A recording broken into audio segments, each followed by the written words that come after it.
Sportageous. Sport gets smarter. Hello, everyone, and welcome to another episode of the Sportageous Videocast. It's great to have you all here, and I have a fantastic guest with me today, all the way from Pakistan, Fizza Abid. She's working with the PCB on a range of projects to promote women's cricket in Pakistan as well, and has depth and breadth of knowledge in sports management with, of course, a particular interest in women in sports. So welcome to the show, Fizza. Thanks a lot for having me. Absolute pleasure. Absolute pleasure. Look, I did give a bit of an introduction there, but I really want to sort of open the floor for you to sort of share your journey and how you got into this space. Being from, my background being from Pakistan as well, I recognize that this isn't the sort of career path that a lot of women take in Pakistan.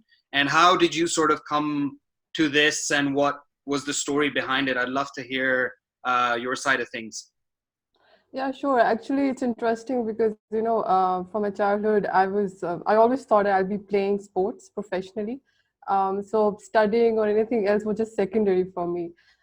So my father was basically a lot into cricket, tennis, and I just used to casually play, in my neighborhoods with my friends. And then I saw an advert because cricket was just growing. I mean, cricket is a really popular sport already in Pakistan. But in 2006, the Loughborough women's cricket team was being made. So I got to know about the trials, and I went for the trials over there. And I just sort of, just thought that this is what I want to do for the rest of my life, basically. So I went on to be selected for the national camp as well at the National Field Academy, Lahore. But I didn't get selected further because I was, at a really young age. So after that, I just kept on playing first-class cricket. But studies did clash because my parents used to say that, you have to prioritize your education over sports because they did not see sports as a reliant profession and a career path for girls and even boys for that matter. So that's how I got into cricket. But unfortunately, when I was doing software engineering, that was back in 2000, I did my degree from 2011 to 2015. I had a really bad injury, the anterior cruciate ligament. So I tore my ligament, and it was a really hard time for me. And I never thought that I won't be playing any sport for that matter, because I was like top of the games. I would be playing tennis, football, cricket was something I always wanted to pursue as a profession. So it was a bit of a nightmare situation for me. And when I got injured, after that, it was like, after you do a degree, then your parents are like, okay, what do you want to do with your future? And you also have you have a certain ambitions as well. So when that thing was not there for me, I couldn't see myself competing up to that level. Even though I did make a comeback, I did start playing again after recovering from the injury. I did not get a surgery. I just kept going to the gym. I took a lot of help. But that's when I realized that, okay, if in future some players experience something like this, who will help them? How will they overcome such things? Because this is something really common for an athlete. And no matter how talented you are, overcoming from injuries is your right, because it doesn't mean that is the end of your career path. So that was something that really hit me, and that's when I decided to pursue a master's in sport management from Loughborough University. And I was selected. I'm actually the first female from South Asia to be selected as a Chevener. I got the Chevening scholarship to study sport management from Loughborough University. So, and to be honest, even then, people were like, okay, she used to play cricket and now she's pursuing a first-class sports degree. That makes no sense. But that's when I realized that, okay, no matter what you want to do in life, you will have to work hard. And when I used to see people around me, for example, in software engineering, because I've done that degree, I was like, okay, I don't know if I'll be able to play cricket at professional level anymore. So what else would I like to do so that I can, make a good career out of it? And I knew that I didn't want to be, I couldn't live without cricket or sports field. This is what I knew, because I used to cry, it would be a nightmare for me that, okay, I can't, I don't want to do a 9 to 5 jobs. I would run away from the interviews mostly. I would get selected, and then I would be like, okay, no, I can't be there, in a closed shell and in front of the computer all the time. So that's when I decided to pursue that degree. Then I got to volunteer for the ICC for the Cricket World Cup 2019. And as part of my degree, I also did a research of women's cricket because, and interestingly, I was the only Pakistani in the whole class of 75 students. And it always used to hit me that none of the modules would have examples of Pakistan sports. Nothing in a positive context. Like we are not top in any of the sports, to be honest. So there will be no mention of that. It will only be India from Asia or otherwise Europe. And no one even knew cricket. No one liked cricket, to be honest. So that was a chance for me to contribute, and that's what I wanted to do. I did a research on women's cricket, and after that, when I got back to Pakistan, I was approached by PCB to manage the Pakistan A squad for the Asia Cup 2019. So we went to Sri Lanka. Sure, sure. So there's a myriad of things to break down in that fascinating introduction. So I think, first of all, you obviously went to study in the UK, Loughborough University. That is the premier place to be when it comes to sport in the UK. What was that experience like? Because what I've read and what I've heard about it, it is the place to go. So how do you think that sort of shaped you and prepared you for, all of what was to come next? Well, to be honest, I would like to share that during my A levels, I always wanted to go to Loughborough University because I knew it is the best in the world, and it still is. So that was like a dream come true for me. And being there, to be honest, it was like a miracle. It's a lovely university. The campus is huge. The kind of facilities they have for the athletes, the kind of work they're doing in research or in the education system, the kind of teams they have, the kind of systems they have in place to develop the players. That's a whole new different world you get to see.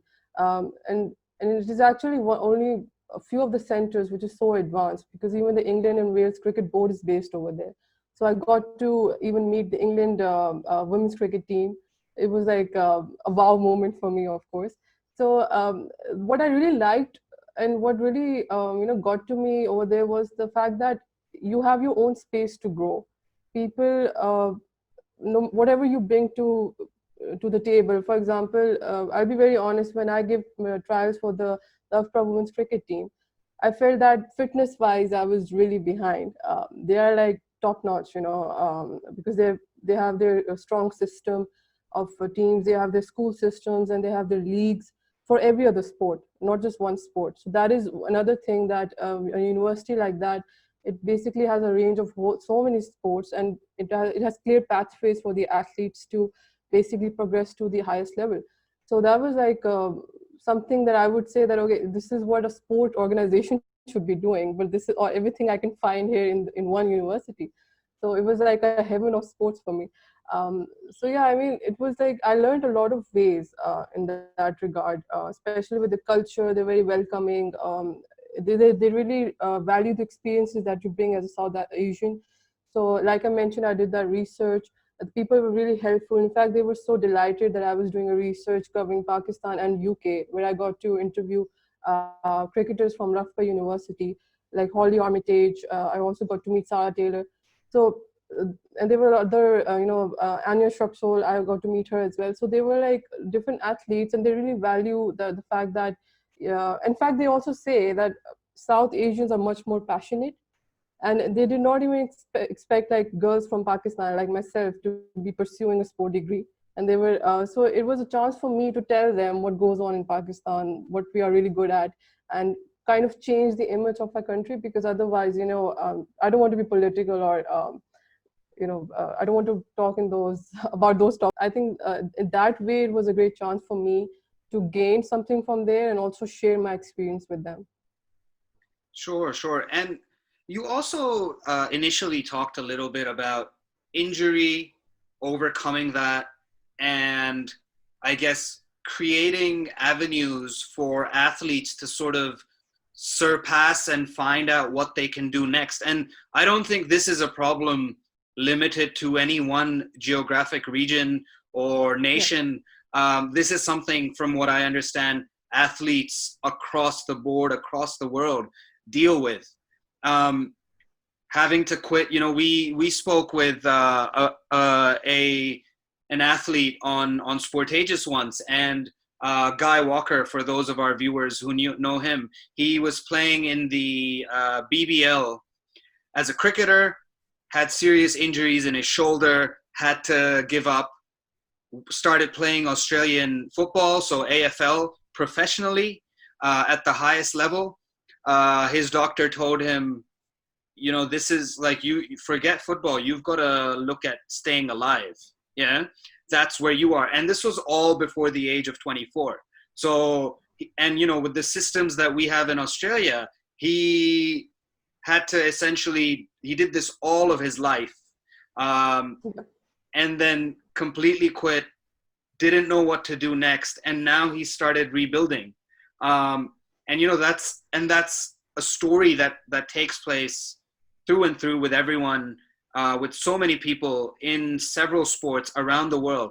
So what was sort of going through your mind, and what sort of enabled you to push on and overcome the fact that, so I've had this serious, I've had this ACL injury, and that does not mean that I'm going to give up, as you said earlier on. Yeah, I think to be very honest, before the injury, I kind of took the sport for granted and my health as well. Because like I said that since childhood, I always dreamt of playing sports. I would always come back from school, I would pick up that cricket bat, start kicking the ball here and there. So I thought it would always remain a part of my life. So I never for a second thought that I would never be healthy to play anything. So that kind of hit me, and I had to accept the fact that, okay, this means that this can actually be gone. It can be taken away from your hands one day.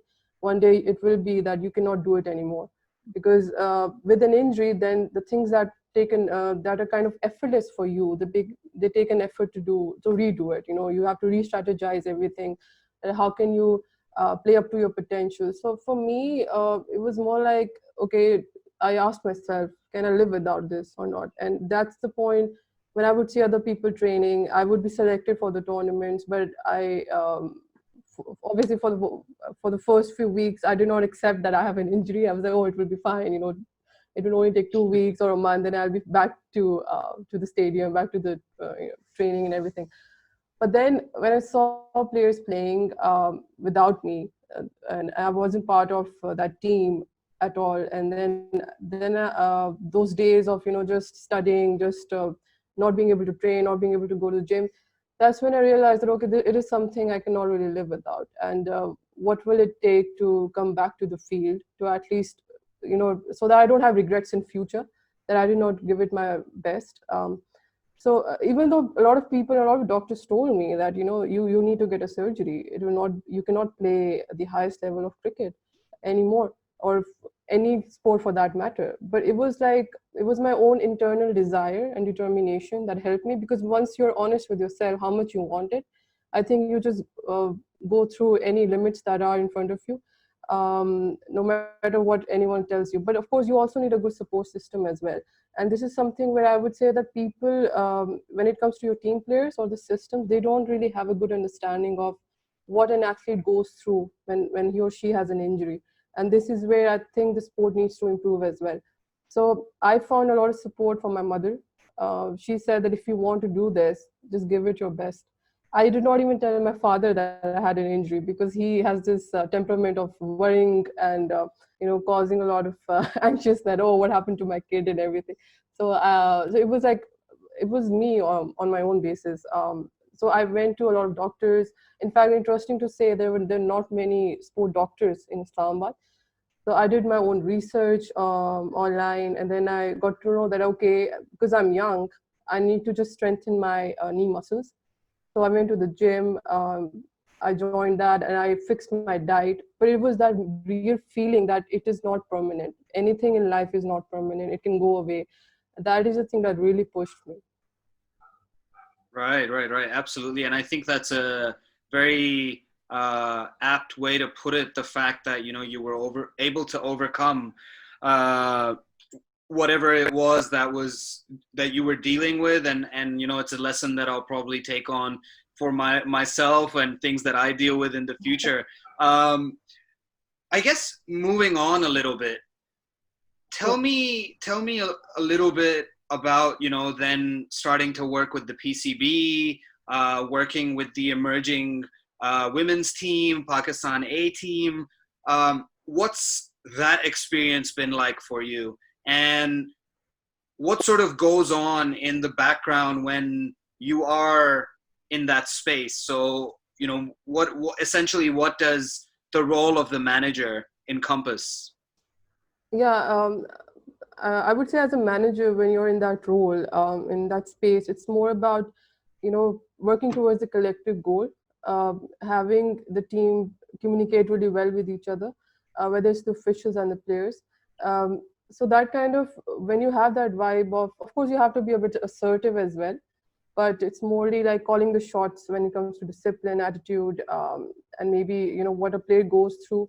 You get to see everything, that how the teams prepare for when it, for example, when you have a cricket match or whatever, when you have a big event as well.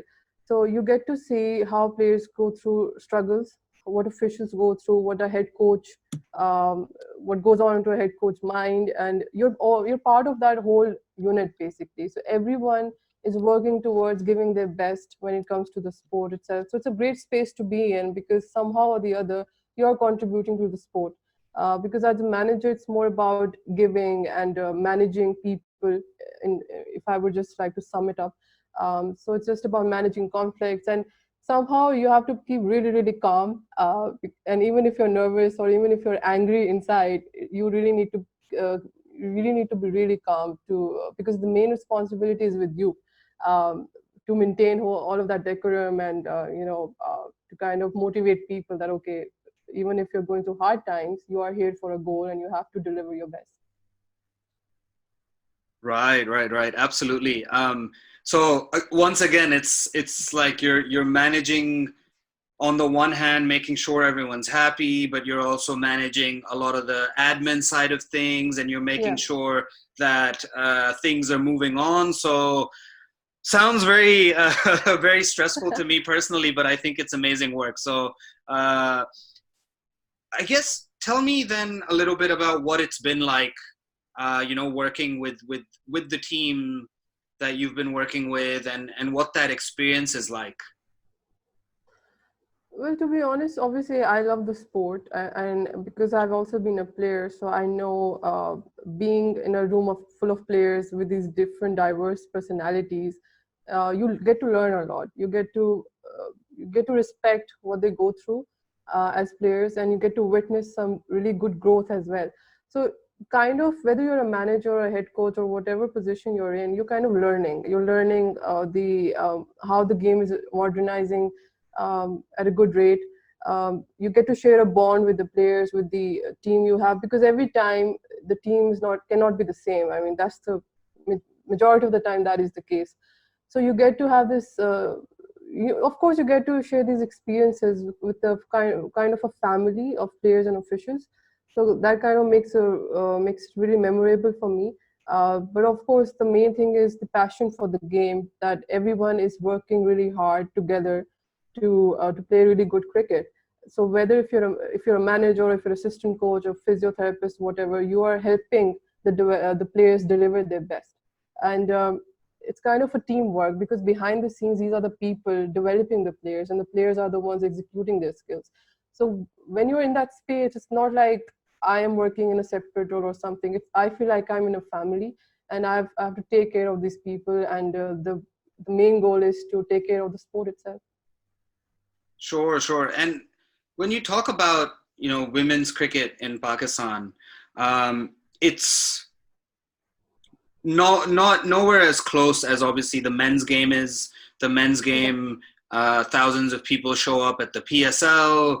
Now that cricket was back in Pakistan, people were showing up to support the men's team. When you think of they're all household names essentially. With the women's squad, You know, there are a few players who lots of people know, obviously, former captain Sanamir.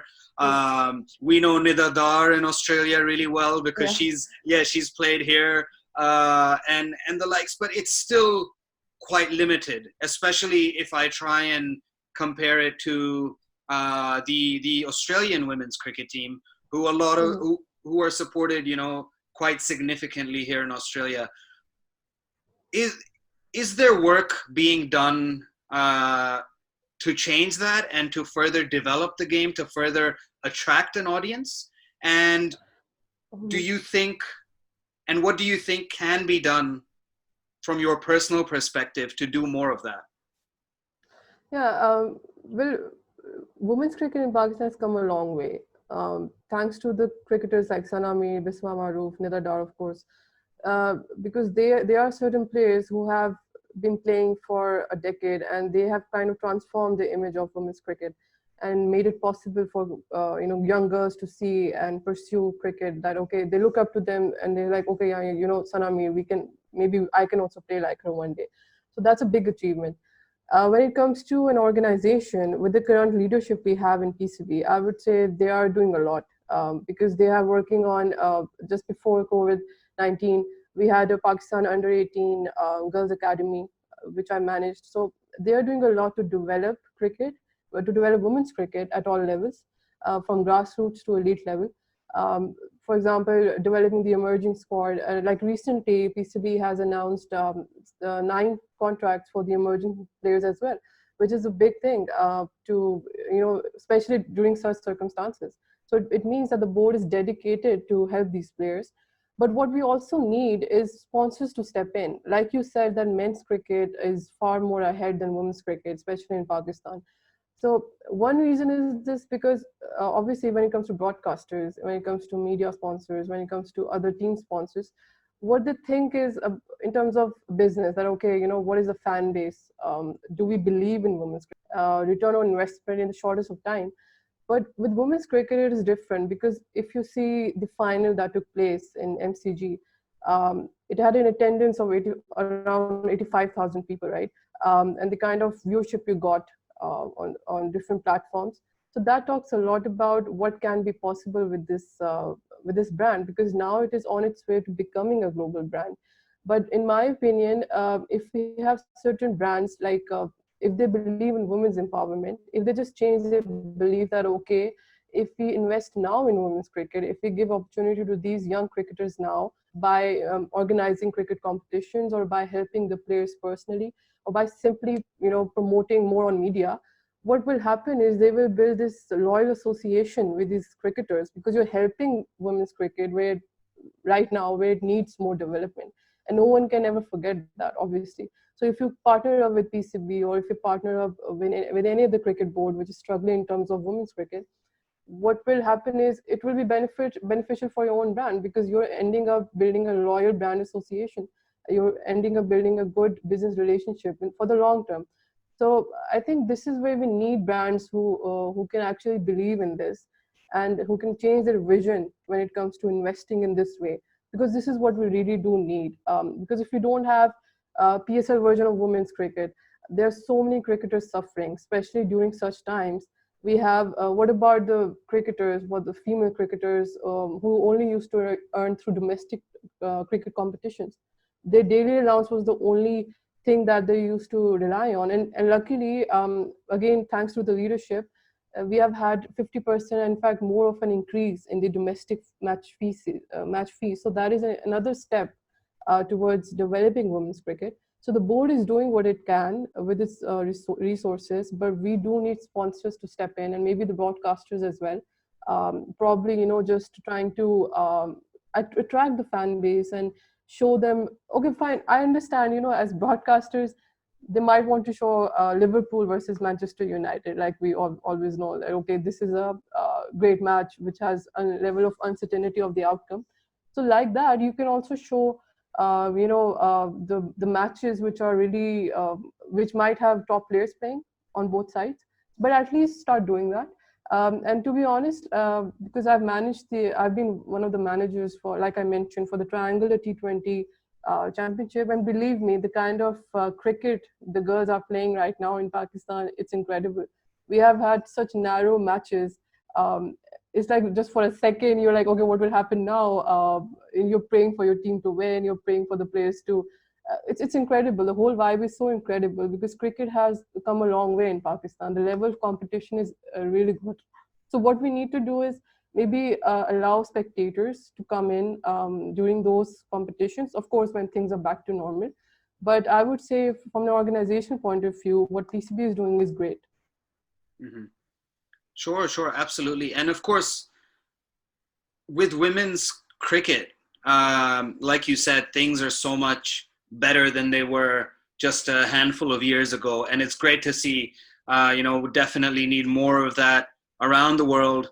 But when you move outside of that space and look at women's sport in general in Pakistan, for example, I spoke with the chairman of the Pakistan Blind Cricket Council, Sultan Shah, and he told me that blind women's cricket was in such a poor state, but he was able to still work with partners and interested parties, and even with the PCB, I believe, because they have a relationship, and host a tournament in Nepal against the Nepal blind women's cricket team. So there's a little bit of that there. But when you completely move outside of cricket, I think it's women's sport in Pakistan is unheard of. Rarely do I come across, there might be that star athlete, that one star athlete in squash, that one star athlete in football, this one, combat sports, karate fighter or something of that sort. But no one really knows who's playing against who, what's going on. There's no broadcasting, no sponsorship. And I know that generally cricket holds a very strong space, and understandably, it's the biggest sport in Pakistan. But outside of it, the men's game as well is generally really poor in football or tennis or squash or whatever so it may be. But the women's game has an even smaller platform.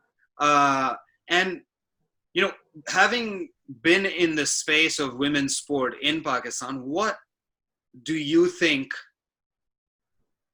these organizations can learn from the PCB and how they've sort of, helped grow women's cricket in Pakistan and take these other sports up a notch as well?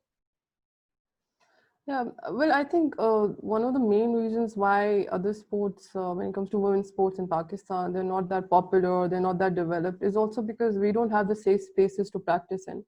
Like if I would want to, play football maybe at 9 p.m. with my friends, or okay, if not even 9 p.m., if at 3 p.m., the grounds will be occupied by boys, and you don't know how they will treat you because you don't know them.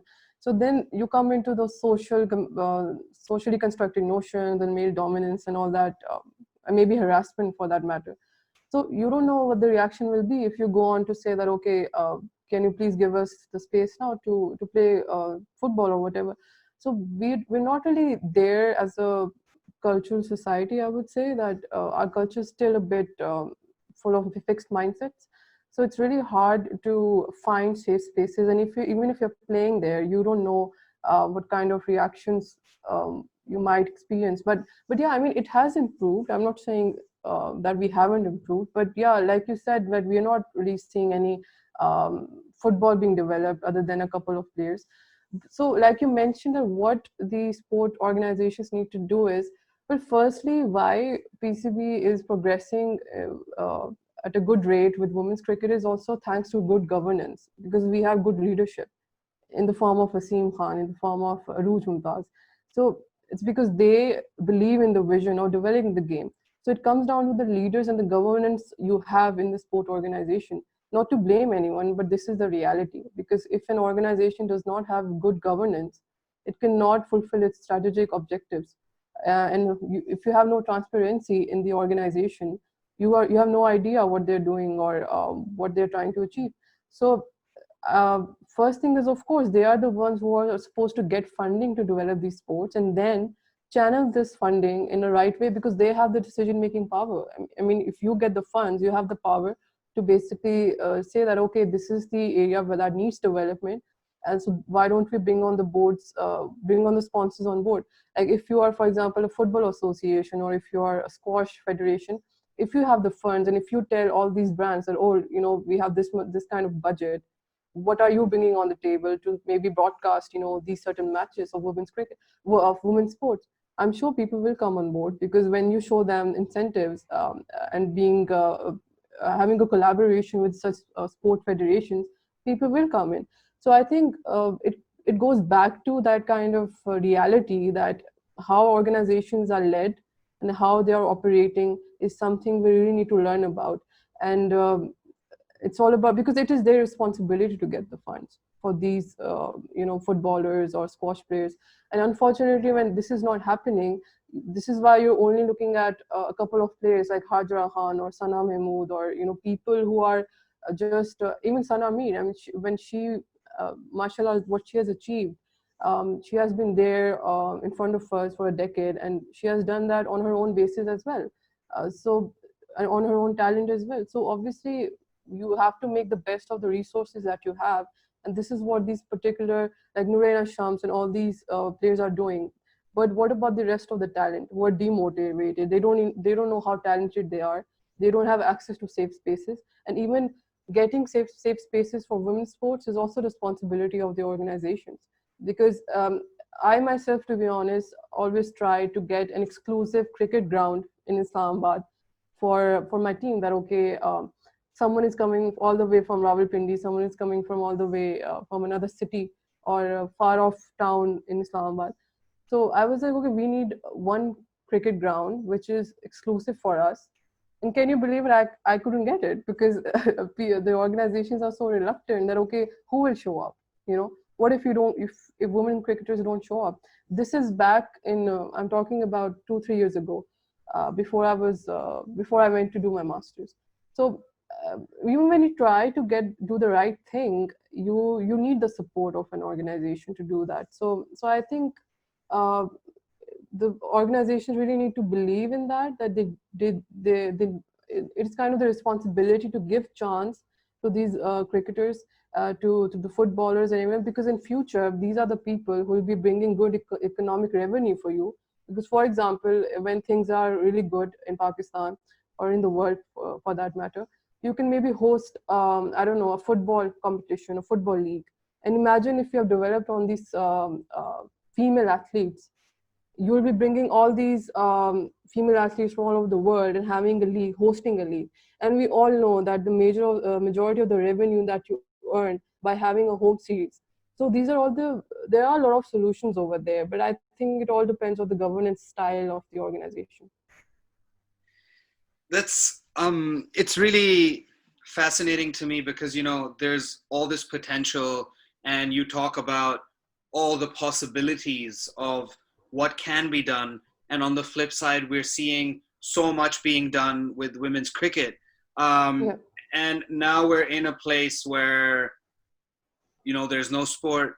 A lot of people are saying that the hard work done on women's sports, the hard work done on sports in general, there's going to be a lot of backtracking because of the COVID-19 pandemic. And I'll come to the challenges shortly, but just to ask you, I guess, a bit about the flip side of it. Do you see there being opportunities or avenues when, this is done and dusted with, for women's sport, but women's cricket in particular, to continue moving forward and for other sports to potentially grow? And if so, what do you think that would potentially involve? Well, I think there is certainly an opportunity for sports to grow because, as we all know, every other sport has a great fan base all over the world.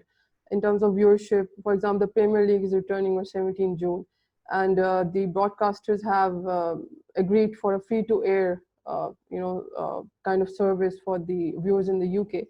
So definitely they have done that because people have been through a lot during these crises. It's a pandemic we haven't had from a lot of from a decade, you know.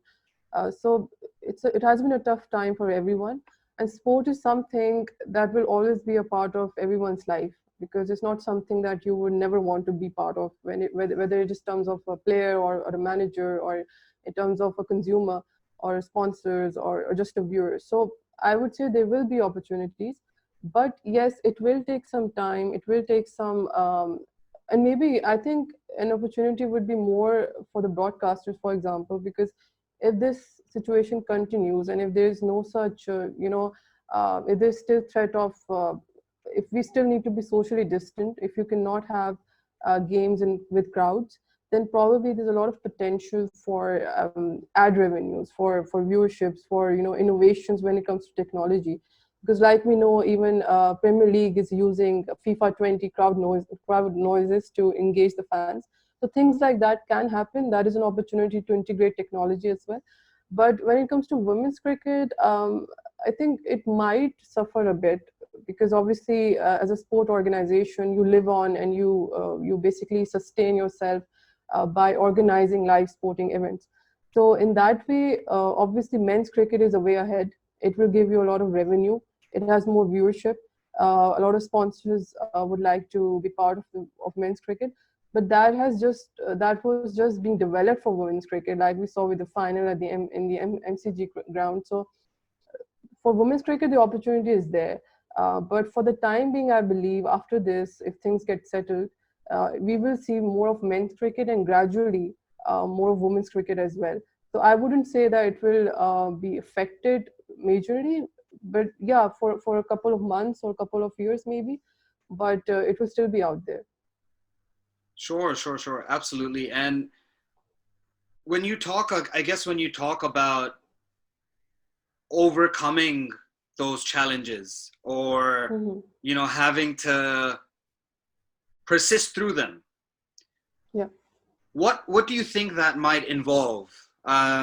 So let's say it's women's cricket, like you said, it's going to sort of struggle for a bit because it was starting to make strides, and then with all of this happening, it's going to slow down a bit. But how does it continue to move forward until it's back at where it was perhaps before the pandemic happened? Well, I think the main challenge for everyone right now is to conduct the sporting events in a biosecure environment. Like, for example, if it's the ICC, they have given certain guidelines and SOPs that you need to follow as an organization.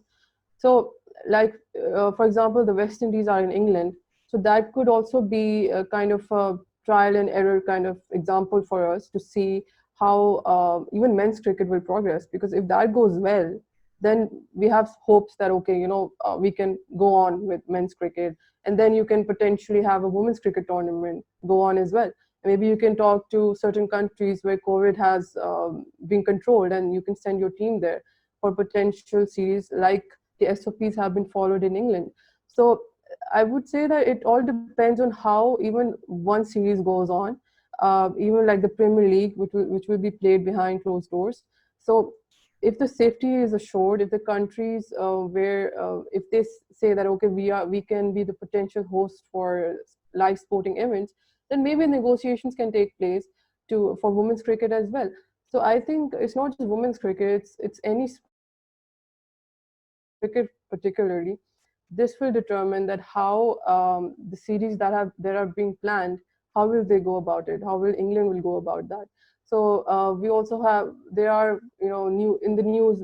I just got to know that okay, BCCI is giving a go ahead with the IPL because their revenue is based on that.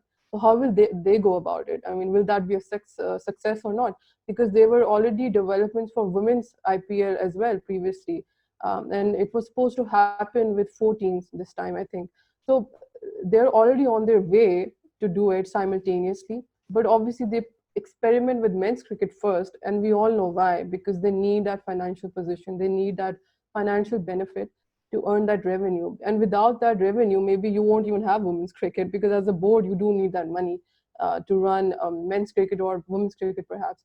So I think it all depends on which are you able to fulfill those resources, like having a biosecure venue. So if that is the possibility in Pakistan, if developments take place, then of course I think women's cricket will be back running like any other sport, maybe behind closed doors. And I think even the broadcasters will be willing to showcase that, because like we saw, there has been an immense interest from McDonald's, from other certain franchises to support women's cricket, because you do have great players now. You can always have creativity in the sport, like maybe make a version of a big bash, women's big bash league, where you have these exciting teams from you have certain players from India, you have certain players from New Zealand or whatever, to make balanced teams and showcase that to the viewers, mainly talking about competitive cricket, so that the viewers are entertained and there is no.